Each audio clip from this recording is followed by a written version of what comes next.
now listening to Tuff Tiger Talk Flash Report. All right, shout out to the family. Appreciate y'all being in this episode of Tuff Tiger Talk. I'm Big Q. Please feel free to hit the like button, hit the subscribe button. By all means, feel free to share the show on your social media feed, man. We up in this thing talking about our LSU Tigers, man. And in this broadcast, man, there's several news, notes, and items I want to go over with you. And of course, the schedule release of LSU for the upcoming season has been released, and the level of anticipation has just risen tremendously, man, as we get ready to get ready for the transfer portal. Coach Kiffin is in. Like I said, I wasn't a big supporter of bringing Coach Kiffin in.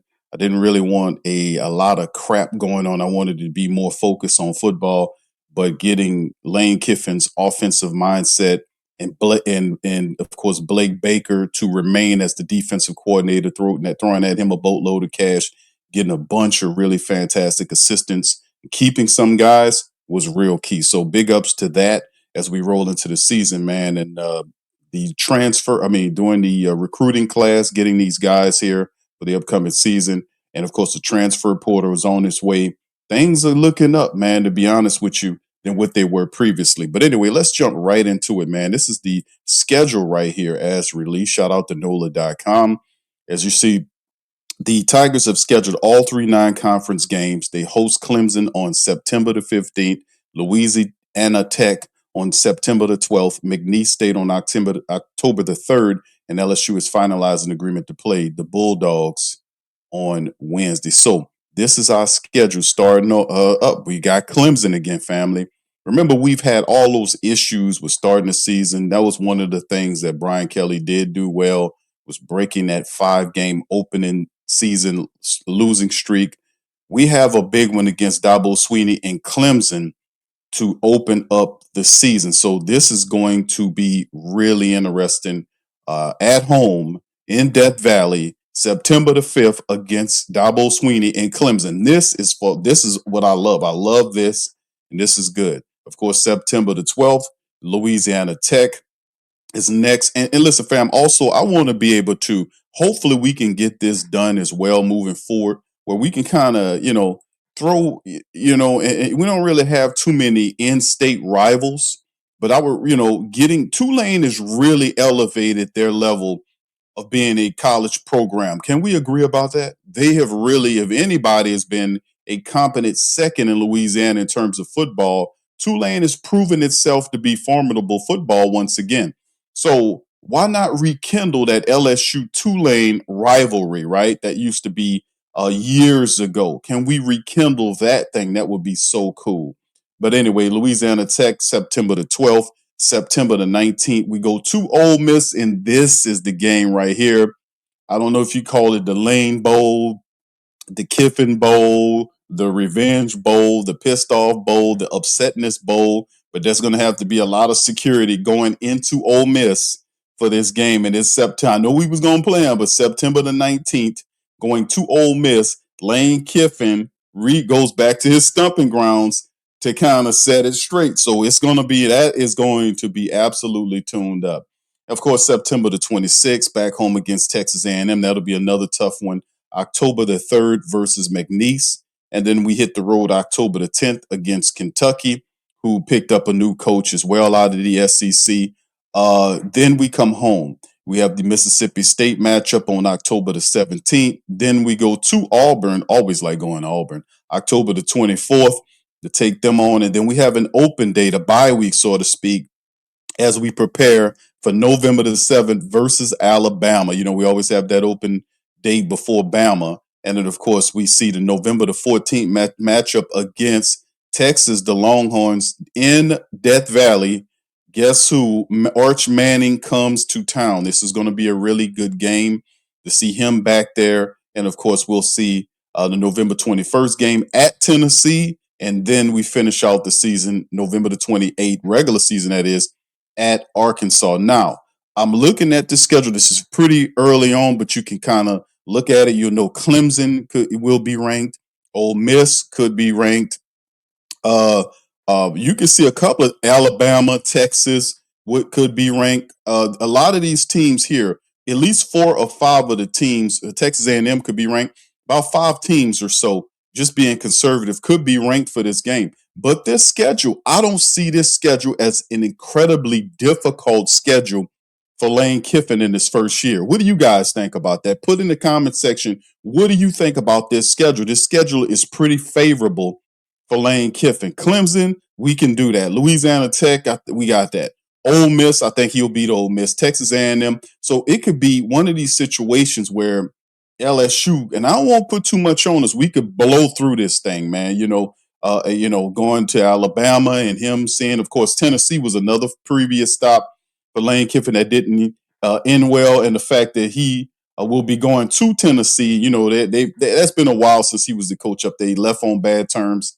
I don't know if it's bad as the Ole Miss, probably worse how he left Tennessee, but nonetheless, he got a couple of revenge dates as the actual. But listen, man, I think it's going to be terrific. But this is our schedule, man. What do you guys think about this schedule? I know a lot of these teams are not ranked currently, but spanning ahead and using your crystal ball, how do you see this playing out with Lane Kiffin and Blake Baker's defense going on, man? I think this could be very good. All right, anyway, let's keep this thing moving, man, as we keep it grooving. And this is another article just to share with you guys. The LSU football loses defensive staffer to Oregon. This is from LSU Wider. Shout out to those guys. Former LSU football defensive line staffer is reportedly on the move for promotion, according to a report by CBS that Lance Guidry will be the defensive coordinator for Oregon State. Guidry served in the same role at Miami for 2 years before going to Baton Rouge. In February, he coached the star position of the defensive coordinator, Blake Baker, along with safeties Harold Perkins, Deshaun Spears, and Jordan Gilbert worked closely with him. He's a native of Welch, Louisiana, and played football at McNeese and finished with 2 all-conference recognitions at strong safety. He was head coach at his alma mater for 3 years and coached for 6 years overall. His team set multiple Southland Conference records and won the conference title way back in 2015 with an undefeated record. So congratulations to Coach Guidry for getting that promotion, man, and he moving up the charts, man. So gonna miss him, man. He did a really phenomenal job for us at that star position, and he'll do a special job for them in Oregon. Shout out to Coach for that. All right, anyway, and let's keep it moving. We're hitting the Bleacher Report now, and Tyrann Mathieu. Shout out to the Honey Badger, right? He's recruiting Bryce Underwood to LSU after Michigan fired Tyrann Mathieu. Now, listen, fam. We don't have to go about all this stuff about what happened with Tyrann Mathieu and him and this girl, his side chick, cheating on his side chick, with other, with the assistant. We don't have to do all that shit. We don't have to talk about all that, right? But the reality is, it comes with some some consequences, and the consequences is Bryce Underwood was a guy which we were trying to get Bryce, and he was actually committed to LSU, then flipped.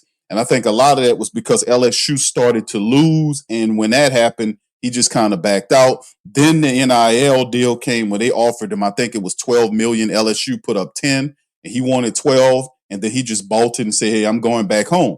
Tom Brady also helped recruit him there. So expect Tom Brady to be involved to try to keep Bryce Underwood to remain at LSU. But when firings happen, this opens the doors for top talent to move around. So Tyrann Mathieu, as you can see, he was on Twitter with his Twitter fingers trying to cut it up, or your X fingers, however you want to phrase it.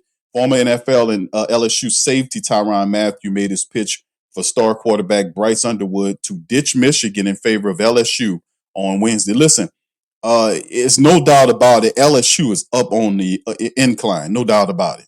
No doubt about it. Now, no disrespect to Michigan, but getting punched like this right now, and of course they'll put in the next coach or the coach is currently on the staff to step in and fill in for the team while this is going on. But the reality at the end of the day is LSU's on the rise. Come home, says Tyrann to Bryce Underwood. We're waiting. We will accept you with open your arms forever, LSU. His post on social media in the wake of Michigan firing head coach Tyrann Mathieu. Underwood has been in LSU commit before, but flipped in November of 2024. the freshman quarterback, he had a pretty interesting year for him. He threw for over 2,200 yards, 9 touchdowns, 6 picks this season. He did add 323 yards and 5 scores on the ground. Now, Michigan finished 9-3 and missed out on the college football playoff. Instead, the team will face Texas in the Citrus Bowl, and it remains to be seen if the team's top players, including Underwood, might depart via the transfer portal this offseason after Wednesday's coaching shakeup. And this is what happens when stuff like that happens. Sherrone Moore really did himself and his family, number one, a huge disservice about how he participated in this, what he did. Sherrone with the charade, and man, how did that happen? The dude botched a $5 million a year job, man. It just unbelievable as a top man at LSU. So, man, what can I tell you? Bad decisions, bad decision, bad decision, and bad decision again. So anyway, with that being said, fam, this is a short, tough Tiger talk. I just wanted to get at you guys on this one to kind of let you know about the schedule. And what do y'all guys chime in the section? What do you think about this schedule? I'm really interested to see how LSU will perform with this schedule this year. I know that I don't think it's a terribly difficult schedule. To be honest with you, I know it's early right now for me to be saying that, but let's make no qualms about it. This is a big season for LSU football. That's a lot of money that was spent out, the $54 million to Brian Kelly to get him out of here, and the $91 million, I think it was, plus incentives for us to Lane Kiffin. It's like what, 11 to 12 million a year, something like that. And then the amount paid to the coaching staff, Blake Baker getting a big increase to remain as the coordinator, getting and giving all of his assistants, bonuses, as it were, or not bonuses, but giving them up pay. So a bunch of money LSU is spending out on this team. And I don't know if there's a honeymoon period realistically. You would say, okay, it should be a honeymoon period involved with a coach when he makes a transition over as as his time starts here, the Lane Kiffin era starts. A lot of people are excited. But like I said, man, it's going to be very interesting to see how the LSU Fighting Tiger Nation takes this first season. I know it's a bit of a honeymoon, but man, this is for all of nothing. A lot of people like, hey, man, we need to see results right away. And usually when you spend this kind of money, like what LSU is doing to Lane Kiffin, and you spend the kind of money they spending to retain staff and hire oh my God, LSU is swinging for the fences on this one, man. Verge, Alsbury, and the rest of these guys, man, it is going to be an interesting season, man. And oh my goodness, it has to be a lot of success, man. And hey, we'll see. Y'all know we're not the most patient lot in LSU Nation, man. We are not. And if you're not handling your business, we will let your ass know. Nobody doubt about it. Anyway, with that being said, I'm done. Listen, I appreciate you guys for listening at me. Thank you. And I salute the Tiger Nation family for being in the building. Y'all hit the like button. Sub up, please. Like and share the show's links. And I thank you for that, man. And I'll be back soon with another Tough Tiger Talk. Much love. Peace. I'm out. Go Tigers.